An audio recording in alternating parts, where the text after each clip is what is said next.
Terima kasih Anda masih bergabung bersama kami di Power Breakfast. Kini kita masuki segmen Market Buzz dan kita akan simak terlebih dahulu market highlight untuk hari ini. Di antaranya adalah petinggi The Fed meredakan ketakutan krisis bank. Bursa Wall Street ditutup menguat di perdagangan di akhir pekan lalu. Kemudian bursa Eropa tumbang dipicu aksi jual tajam saham Deutsche Bank yang melemah 8,5% dalam sehari. Nah, ini kemudian menjadi sebuah isu yang kita akan bahas hari ini dengan Pak Wawan, begitu. Implikasinya terhadap pasar domestik seperti apa? Kemudian ada data mengenai IHSG yang ditutup menguat 1%, asing yang mencatatkan net buy pasar reguler hingga 2,27 triliun di penutupan akhir pekan. Dan agenda-agenda ekonomi yang menarik untuk kita cermati pemirsa, ada neraca perdagangan di Hong Kong, kemudian ada profit industri Hong Kong di bulan Februari secara year-over-year, dan juga lelang surat utang 3 dan 6 bulan di Amerika Serikat.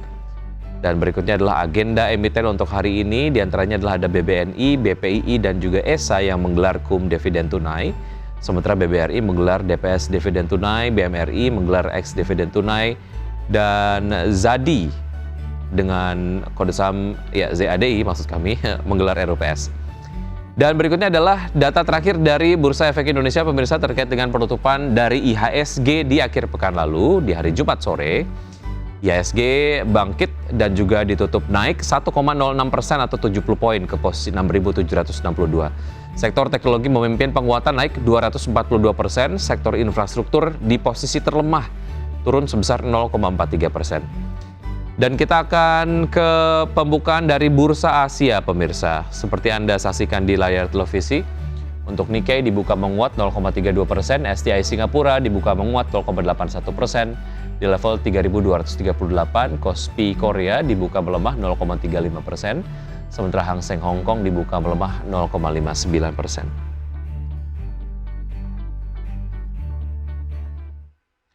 Dan pemirsa, bagaimana sebetulnya dampak dari apa yang kemudian terjadi begitu ya di Deutsche Bank, penjualan saham dari Deutsche Bank yang dilakukan secara ekstrim begitu, apa dampak ataupun implikasinya terhadap pasar modal domestik?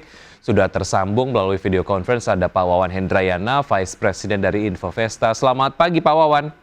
Selamat pagi. Terima kasih sudah bergabung bersama kami Pak Wawan. Semoga kita sehat selalu Pak.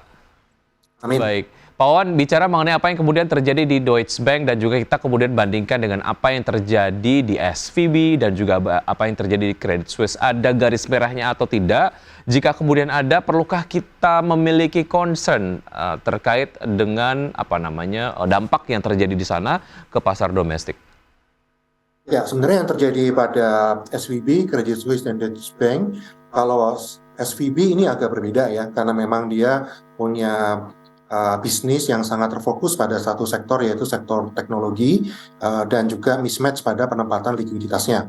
Sedangkan pada Credit Suisse ini mungkin agak-agak mirip dengan Deutsche Bank, dalam artian sekarang sedang mengalami kekhawatiran daripada para investor terhadap keberlangsungan perbankan di sana terkait kenaikan suku bunga yang terus berlanjut, apalagi kalau di Eropa kan inflasinya tinggi sekali sampai dengan 10%, sehingga otomatis suku bunga pasti akan naik. Kalau seperti itu, kekhawatirannya adalah bagaimana bisnis atau juga ekonomi di Eropa ini akan berpengaruh kepada keberlangsungan bank tersebut. Ini membuat banyak investor melakukan penarikan dana seperti itu ya, dan bagi bank ketika dilakukan penarikan dana yang relatif besar, ini akan menjadi salah satu beban yang bisa membuat bank itu kolaps kalau tidak ada dana talangan atau bailout seperti itu. Itu yang seperti dilakukan pada Credit Suisse, di mana UBS diminta untuk membeli. Deutsche Bank juga ada kekhawatiran ke arah sana, karena kalau dilihat untuk dana depositonya atau dana pihak ketiga itu terus menurun. Ini yang dikhawatirkan terus berlanjut. Artinya memang penjualan saham dari Deutsche Bank secara ekstrim sendiri ini juga memang mengindikasikan bahwa investor sudah tidak kemudian terlalu percaya dengan kondisi fundamental dari Deutsche Bank sendiri. Oke.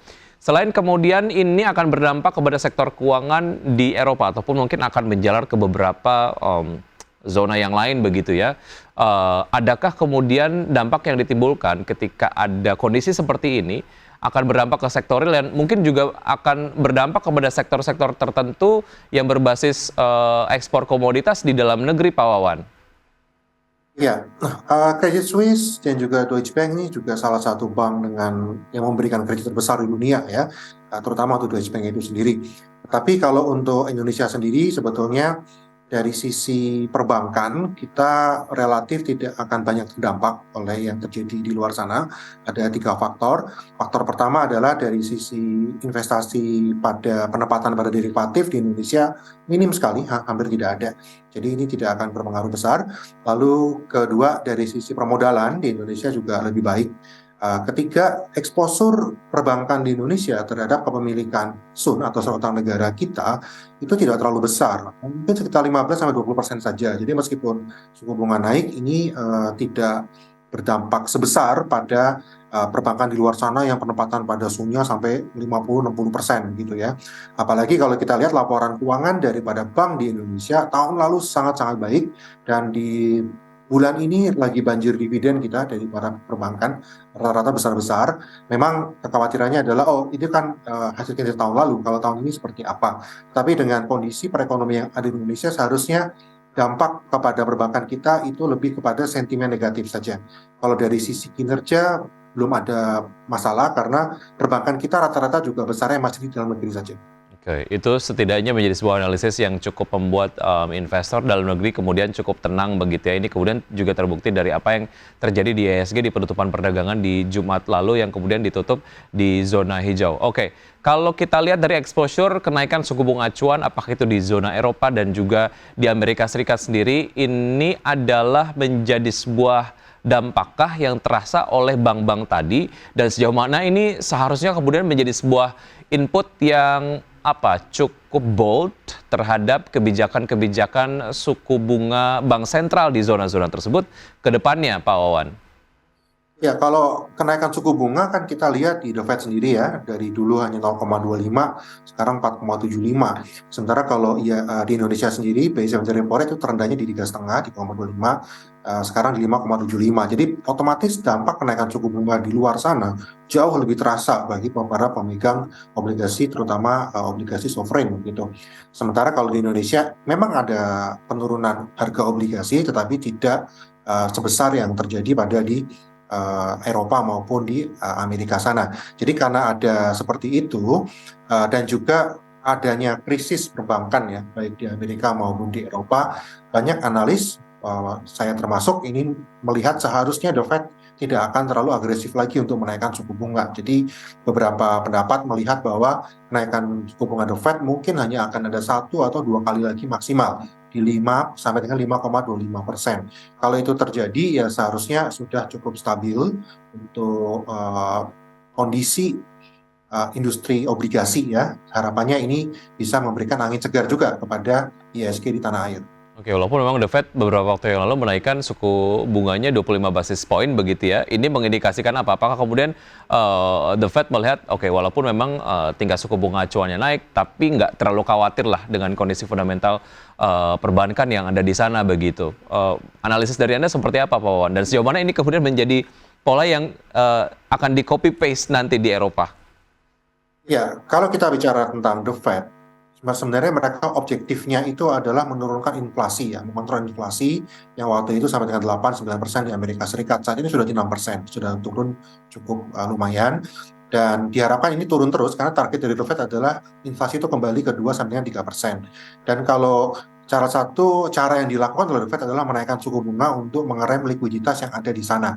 Tapi kalau dengan kondisi bahwa ternyata kenaikan suku bunga ekstrim ini itu membuat banyak industri perbankan terutama itu mengalami goncangan di Amerika Serikat, yang mungkin ada pendapat bahwa The Fed akan membuat kenaikannya semakin landai. Artinya naiknya sudah tidak ekstrim lagi. Toh kalau kita lihat dulu naiknya bisa 50 basis sekali naik, sekarang hanya 25 saja. Di Eropa juga saya rasa akan sama, karena inflasi mereka masih 10% sekarang ya.